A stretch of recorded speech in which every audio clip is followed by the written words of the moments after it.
आइए इस चैनल में आप सबों का स्वागत है। भगवान से दुआ है मेरी हर घड़ी खुशियों से सजी रहे, तेरी हर घड़ी तेरी हर घड़ी।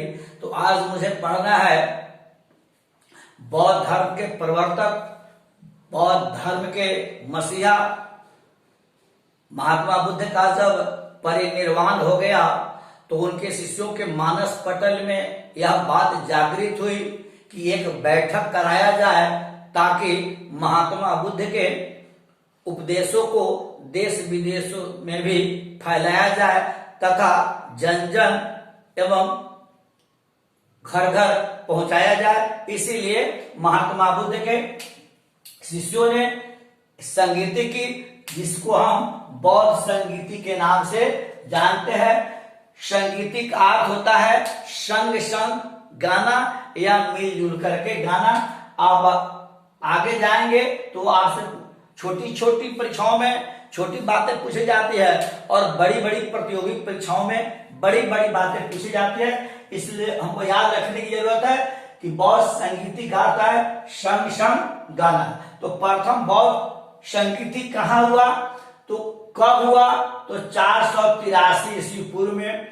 कहाँ हुआ, राजगीर में, जिसे हम वर्तमान में राजगीर के नाम से जानते हैं। और यह राजगीर जो है गर्म जल कुंड के लिए काफी प्रसिद्ध है, क्योंकि मलमास में हिंदू लोग वहां जाकर स्नान करते हैं और अपने को आह्लादित अनुभव करते हैं। तो राजगीर का जल कुंड भी बहुत प्रसिद्ध है। लेकिन पूछेगा कि राजगीर में अगर गुफा की बात पूछे, अगर ऑप्शन में आप देखेंगे राजगिरी पूछ रहा है या गुफा पूछ रहा है, तो गुफा की बात होगी तो सप्तकर्णी गुफा में लिखेंगे। कितने लोग उपस्थित थे, 300 बौद्ध थे। और अध्यक्षता किसने की, तो लिखेंगे महाकश्यप जी ने। और प्रथम बौद्ध संगीति में दो बातों पर विशेष ध्यान दिया गया। जो महात्मा बुद्ध ने लोगों को जो उपदेश दिया था, आवाम को जो उन्होंने उपदेश दिया था, उसको सूत पीटक में संकलित किया गया। अर्थात महात्मा बुद्ध ने जनता हेतु जो शिक्षाएं दी थी उसको सूत पीटक में संकलित किया गया।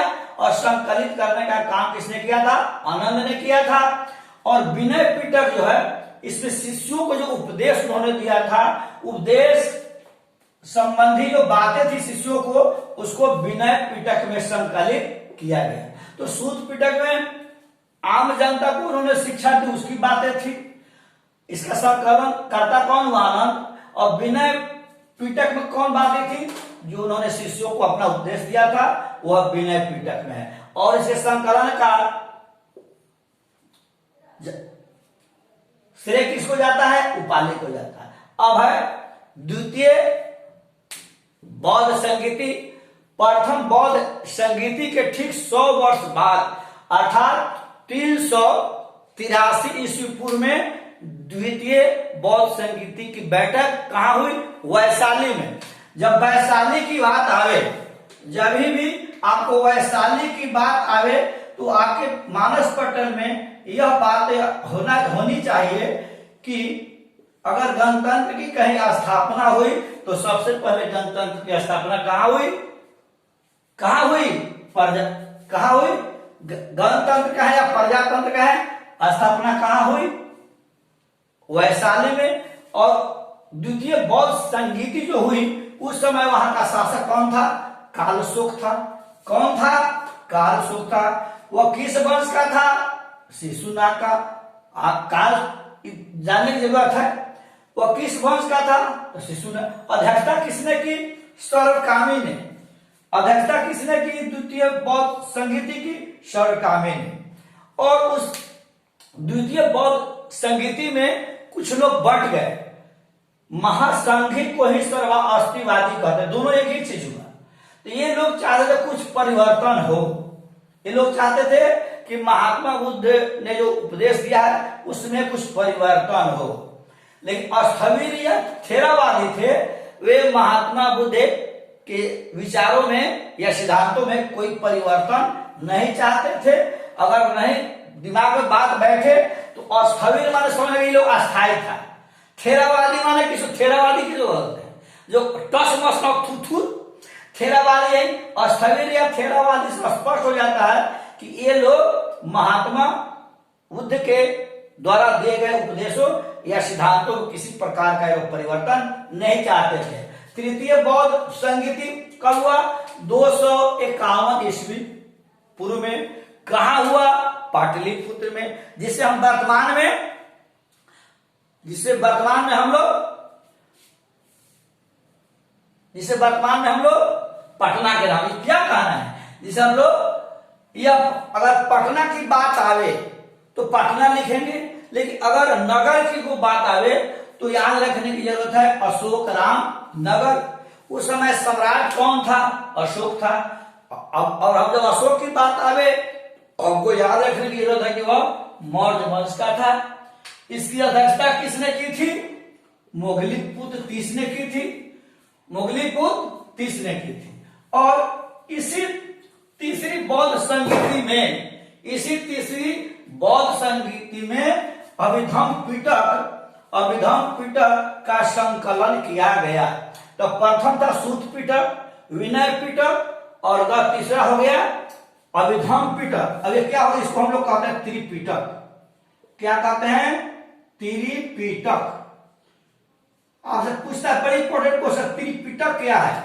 तो सूत पिटक, विनय पिटक और अभिधम्म पिटक को हम लोग त्रिपिटक कहते हैं। त्रिपिटक का अर्थ है तीन माने तीन, पिटारी माने इन लोगों के लिए ज्ञान का ही पिटारी था, इसीलिए इसको त्रिपिटक कहा गया। जिस तरह हिंदुओं के लिए वेद का महत्व है, रामायण है, गीता है, महाभारत है, ईसाइयों के लिए बाइबिल है, मुसलमानों के लिए कुरान है, उसी प्रकार बौद्धिस्टों के लिए क्या था? त्रिपिटक था। त्रिपिटक कितने हो गए? सूत पिटक, विनय पिटक और अभिधम्म पिटक। और चौथा है चतुर्थ बौद्ध संगीति। चौथा कौन है? चौथा है चतुर्थ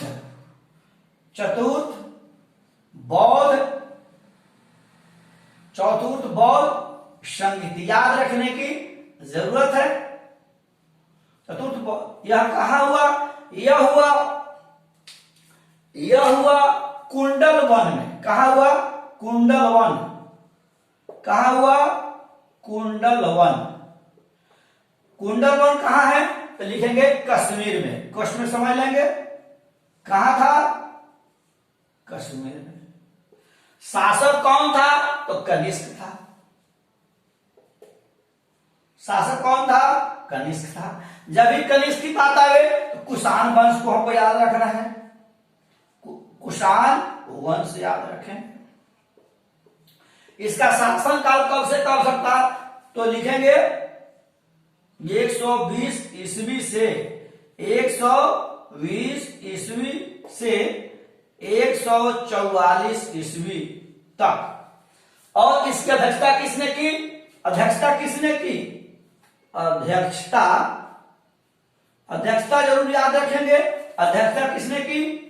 वसुमित्र ने। किसने की? वसुमित्र। देखे यह हमको याद रखने की जरूरत है। 483 राजगिरी। अध्यक्षता जरूर याद करेंगे। प्रथम का कौन हुआ? महाकश्यप। द्वितीय बौद्ध संगीति का कौन हुआ? सर्वकामी। इसको जरूर याद रखेंगे। अध्यक्षता किसने की? द्वितीय किसने किया? सर्वकामी। तृतीय किसने किया? मोगलीपुत्र तीस ने। और चतुर्थ का किसने किया? वसुमित्र ने। जय हिंद, जय भारत।